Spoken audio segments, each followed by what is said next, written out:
혹시 여러분은 이런 생각을 해보신 적이 있으신가요? 이 옷만 사면 정말 행복할 텐데, 이 정도 연봉만 받으면 만족할 텐데, 이런 집에서만 살 수 있다면 더 이상 바랄 게 없을 텐데. 하지만 정말 그것을 얻고 나면 어떤가요? 잠깐의 기쁨은 있지만 금세 또 다른 것이 갖고 싶어집니다. 더 비싼 옷, 더 높은 연봉, 더 좋은 집을 원하게 되죠. 현대를 살아가는 우리에게 욕망과 집착은 마치 끝없는 미로 같은 존재입니다. 하나를 얻으면 또 다른 하나가 나타나고, 만족이라는 것은 영원히 찾을 수 없는 신기루처럼 느껴집니다. SNS를 보며 다른 사람들의 삶과 비교하고, 광고를 보며 새로운 욕구가 생기고, 끝없는 경쟁 속에서 더 많이 가져야만 행복할 것이라는 착각에 빠져 살고 있습니다. 하지만 오늘 저는 여러분께 2600년 전 한 분이 깨달으신 놀라운 진실을 전해드리고 싶습니다. 바로 부처님께서 밝혀주신 욕망과 집착의 본질, 그리고 그것에서 완전히 자유로워지는 지혜입니다. 이것은 단순히 욕망을 억누르거나 참으라는 이야기가 아닙니다. 욕망의 정체를 정확히 파악하고 진정한 만족과 행복을 찾는 근본적인 해답입니다. 여러분, 혹시 욕망이 우리에게 동기부여를 주고 발전하게 만드는 긍정적인 에너지라고 생각하시나요? 욕망이 있어야 노력하게 되고 성공할 수 있다고 말하는 분들이 많습니다. 하지만 부처님은 이미 2600년 전에 이런 생각이 얼마나 큰 착각인지 명확히 밝히셨습니다. 욕망은 우리를 앞으로 나아가게 하는 것이 아니라 끝없는 고통의 바퀴 속에서 맴돌게 만드는 족쇄라는 것을 말입니다. 그렇다면 부처님께서 말씀하신 욕망과 집착의 정체는 정확히 무엇일까요? 그리고 어떻게 하면 이 고통스러운 굴레에서 벗어날 수 있을까요? 오늘 영상에서는 부처님의 8가지 핵심 가르침을 통해 여러분이 진정한 자유와 평화를 찾을 수 있는 구체적인 방법을 알려드리겠습니다. 먼저 부처님의 첫 번째 가르침, 욕망의 본질을 깨달으라입니다. 부처님은 욕망을 가래라고 표현하셨습니다. 마치 목마른 사람이 물을 갈구하듯 우리는 끊임없이 무언가를 갈망하며 살아갑니다. 하지만 이 가래의 특성을 자세히 관찰해 보세요. 가래는 절대 만족하지 않습니다. 하나를 얻으면 더 큰 것을 원하고, 그것을 얻으면 또 다른 것을 원합니다. 예를 들어 볼까요? 스마트폰을 처음 샀을 때의 기쁨을 기억하시나요? 그 기쁨이 얼마나 지속되었나요? 얼마 지나지 않아 더 좋은 기능의 새 모델이 나오면 다시 갖고 싶어졌을 것입니다. 이것이 바로 가래의 본질입니다. 영원히 만족할 수 없는 목마름인 것이죠. 부처님은 이렇게 말씀하셨습니다. 가래는 강물과 같다. 아무리 많이 마셔도 목마름이 해결되지 않는 짠물과 같다. 바닷물을 마시면 마실수록 더 목이 마르듯 욕망을 채우면 채울수록 더 큰 욕망이 생겨납니다. 두 번째 가르침은 만족할 줄 아는 마음을 기르라는 것입니다. 부처님은 이것을 지족이라고 하셨습니다. 지족은 현재 가진 것에 만족하는 마음이 아닙니다. 그보다 훨씬 깊은 의미입니다. 진정한 행복이 외부의 조건에 달려있지 않다는 것을 깨닫는 지혜입니다. 우리는 보통 이것만 있으면 행복할 텐데라고 생각합니다. 하지만 실제로는 그 반대입니다. 이것이 없어도 행복할 수 있다는 것을 깨달을 때 진정한 자유가 시작됩니다. 행복의 조건을 외부에서 찾는 것이 아니라 내면에서 찾는 것이죠. 이것을 실천하는 구체적인 방법이 있습니다. 하루에 한 번씩 이렇게 자문해 보세요. 지금 이 순간 내가 정말로 필요한 것은 무엇인가? 대부분의 경우 우리에게 정말 필요한 것은 생각보다 훨씬 적다는 것을 발견하게 될 것입니다. 세 번째 가르침은 소유와 존재를 구분하라는 것입니다. 현대 사회에서 우리는 갖는 것과 되는 것을 혼동하는 경우가 많습니다. 좋은 차를 가지면 성공한 사람이 되고, 명품을 입으면 세련된 사람이 되고, 큰 집에 살면 행복한 사람이 된다고 착각하죠. 하지만 부처님은 이렇게 말씀하셨습니다. 당신이 가진 것이 당신을 정의하지 않는다. 당신이 어떤 마음을 가지고 있느냐가 당신을 정의한다. 진정한 부는 마음의 풍요로움이고, 진정한 아름다움은 내면의 자비로움이며, 진정한 성공은 마음의 평화입니다. 이것을 깨닫기 위해서는 자신에게 정직하게 질문해야 합니다. 내가 이것을 갖고 싶어하는 진짜 이유는 무엇인가? 대부분의 경우 그 이면에는 인정받고 싶은 마음, 사랑받고 싶은 마음, 안전하고 싶은 마음이 숨어 있습니다. 이런 근본적인 욕구들은 물질로는 절대 채워질 수 없습니다. 네 번째 가르침은 비교하는 마음을 버려라는 것입니다. 현대인의 불행의 가장 큰 원인 중 하나가 바로 비교입니다.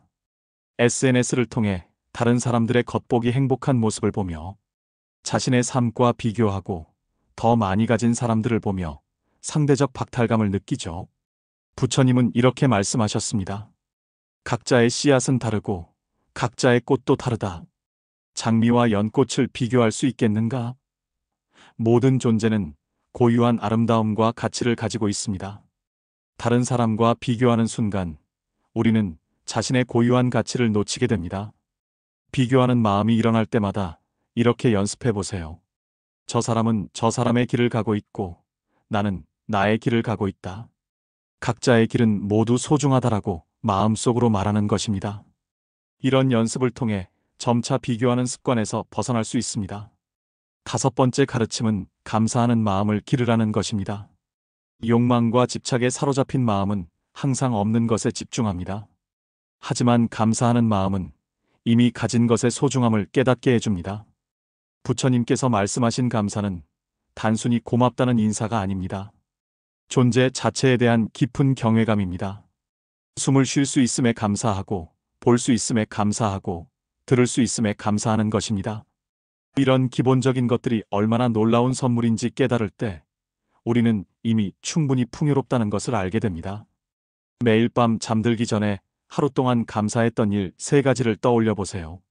처음에는 거창한 것들을 찾으려 할 수 있지만 점점 작고 소소한 것들에서도 감사함을 느낄 수 있게 됩니다. 따뜻한 물로 샤워할 수 있었던 것, 맛있는 밥을 먹을 수 있었던 것, 사랑하는 사람과 대화할 수 있었던 것 등 말이죠. 여섯 번째 가르침은 무소유의 자유로움을 체험하라는 것입니다. 무소유라고 하면 아무것도 갖지 말라는 뜻으로 오해하기 쉽습니다. 하지만 부처님께서 말씀하신 무소유는 물건을 갖지 않는 것이 아니라 물건에 얽매이지 않는 것입니다. 진정한 무소유는 가져도 되고 안 가져도 되는 자유로운 마음 상태입니다. 필요하면 사용하고 필요 없으면 내려놓을 수 있는 마음입니다. 소유에 대한 집착이 없으니 잃을 두려움도 없고 얻지 못할 걱정도 없습니다. 이것을 연습하는 방법이 있습니다. 일주일에 한 번씩 자신이 소중히 여기는 물건 하나를 정해서 하루 동안 사용하지 않아 보세요. 스마트폰, 좋아하는 옷, 자주 듣는 음악 등 무엇이든 좋습니다. 그것 없이도 하루가 충분히 평안할 수 있다는 것을 경험해 보는 것입니다. 일곱 번째 가르침은 진정한 행복의 의미를 찾으라는 것입니다. 우리가 그토록 많은 것을 갖고 싶어 하는 이유는 결국 행복해지고 싶기 때문입니다. 하지만 부처님은 진정한 행복이 어디에 있는지 명확히 알려주셨습니다. 진정한 행복은 욕망이 충족될 때 느끼는 일시적인 쾌락이 아닙니다. 진정한 행복은 욕망이 사라질 때 나타나는 깊은 평안함입니다. 마치 오랫동안 무거운 짐을 지고 다니다가 그것을 내려놓았을 때 느끼는 홀가분함과 같습니다.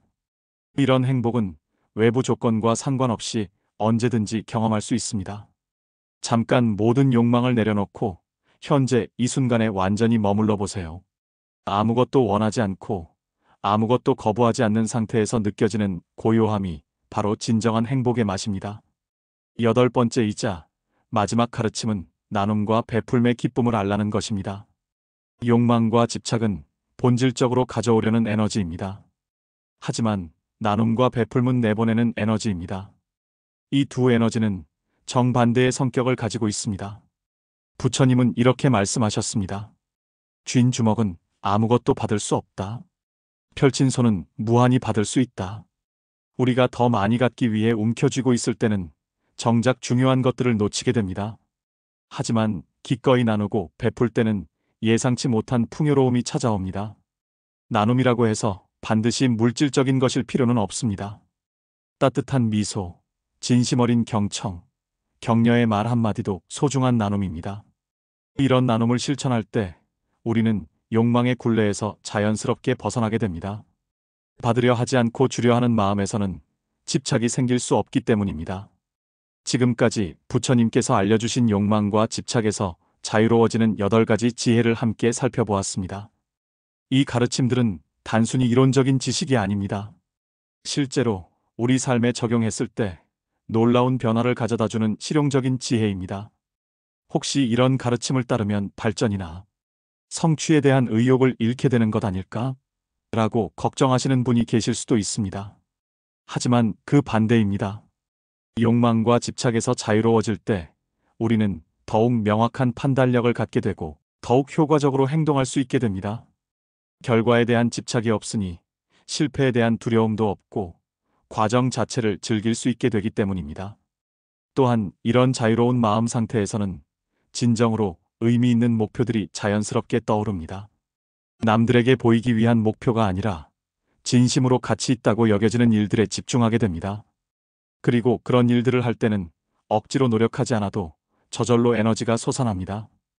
여러분, 오늘부터 당장 시작해보세요. 하루에 10분이라도 좋으니 조용한 곳에 앉아서 자신의 욕망들을 관찰해보세요.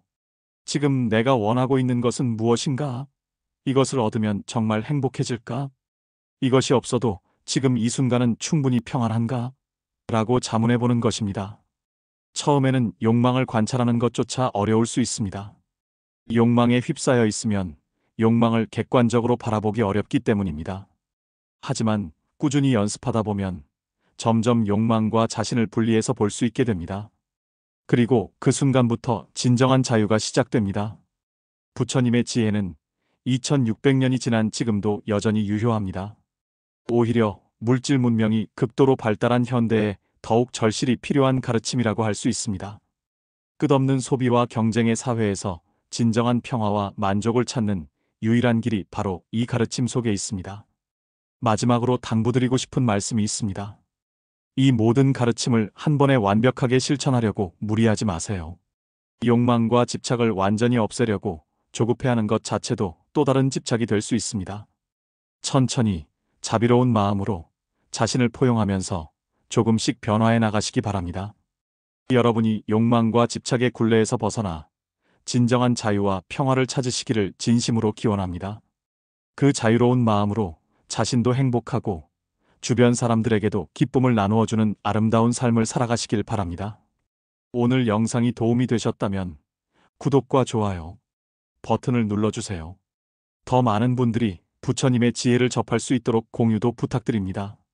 댓글로 여러분의 경험이나 궁금한 점을 나누어 주시면 함께 나누며 배울 수 있을 것 같습니다. 자비의 지혜 채널에서는 앞으로도 현대인의 마음에 평안을 가져다주는 부처님의 가르침들을 계속 전해드리겠습니다. 다음 영상에서 또 만나 뵙겠습니다. 감사합니다.